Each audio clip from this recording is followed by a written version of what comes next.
Et au sommaire, crément d'Alsace, tire-bouchon, coup de cœur du côté de la Loire, mais on va commencer, Valérie Zago, avec les bulles, puisque l'Alsace produit des bulles, mais depuis quand? Depuis 1871, à l'époque, l'Alsace était allemande et certaines maisons de champagne étaient venues s'installer en Alsace pour produire des vins effervescents à destination du marché allemand, car il n'y avait pas de droit de douane en Alsace. Donc on a piqué la méthode un peu champenoise. Ils ont gardé le savoir-faire. J'aime bien comme c'est dit avec beaucoup d'élégance. Pourquoi ce nom de crément? Il n'y a pas de champagne d'Alsace évidemment. Pourquoi Non. le nom de crément? Alors le nom de crément, c'est un ancien nom champenois qui était destiné en fait au champagne de mousseux de qualité. D'accord. Et à l'heure actuelle, on n'utilise plus la méthode dite champenoise. Depuis 1994, c'est interdit. Donc maintenant, c'est la méthode traditionnelle. À l'heure actuelle, le crément d'Alsace est le premier effervescent consommé en France après le champagne. D'accord, donc on est plutôt bien placé, c'est bon pour l'économie. Très bien ça. placé, extrêmement bon pour l'économie. Entre autres, une bouteille sur 4 produite en Alsace est en crément, soit environ 35 millions de bouteilles par an. D'accord, les fêtes commencent. Je le vois le Abdi là. Qu'est-ce que je peux me choisir? Quel domaine vous nous conseillez? Je dirais la maison Oller à Dambach-la-Ville pour un crément spécifique qui s'appelle le 4, qui est issu de 4 terroirs d'exception. Une véritable merveille, un très grand effervescent. On a rencontré Joël Spitz, qui est le directeur de la maison Oller, pour un entretien un peu décalé. On regarde.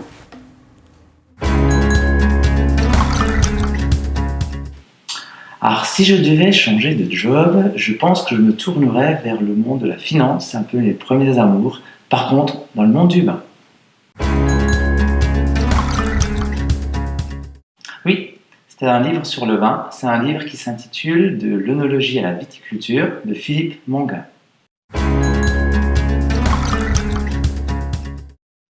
Au quotidien, le vin, bien sûr, c'est la découverte et la dégustation de vins et de vins différents.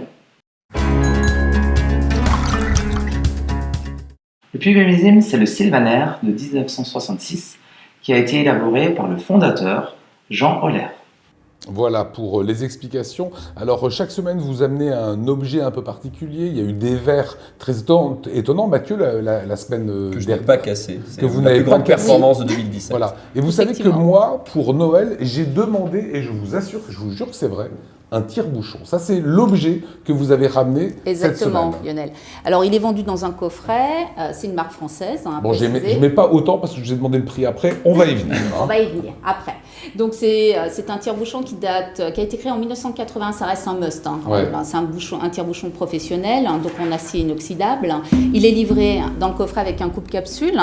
Donc, le mieux, c'est de faire une démonstration. Donc, le coupe-capsule vous permet d'enlever la capsule. En plus, c'est assez affûté, donc même les capsules qui sont extrêmement épaisses, ça fonctionne très bien. C'est beaucoup plus pratique qu'avec un couteau. Ensuite, ce tire-bouchon, donc vous le posez évidemment comme ça, hop, sur la bouteille. Parfait. Voilà. On ramène la manette devant nous.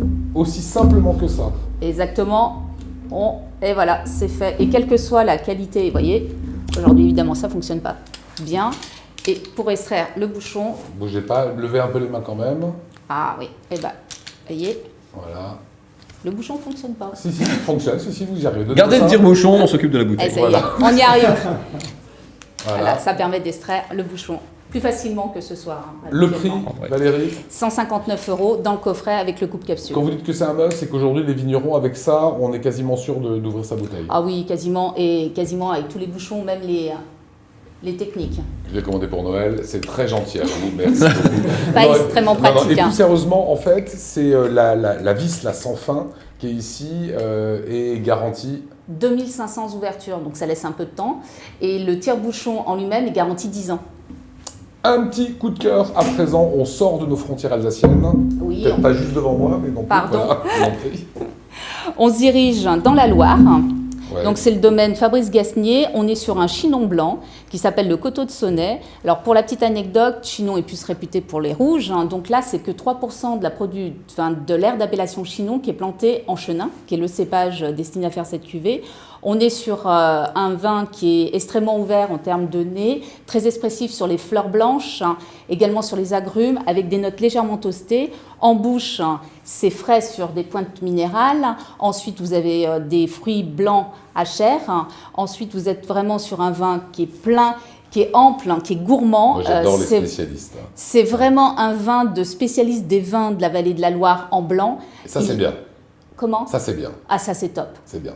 C'est vraiment bien. Et en plus, petit prix, puisqu'on est dans l'ordre des 16 €. D'accord. Pour les fêtes de fin d'année, ça s'accorde très bien avec tout ce qui est homard, langouste à la plancha.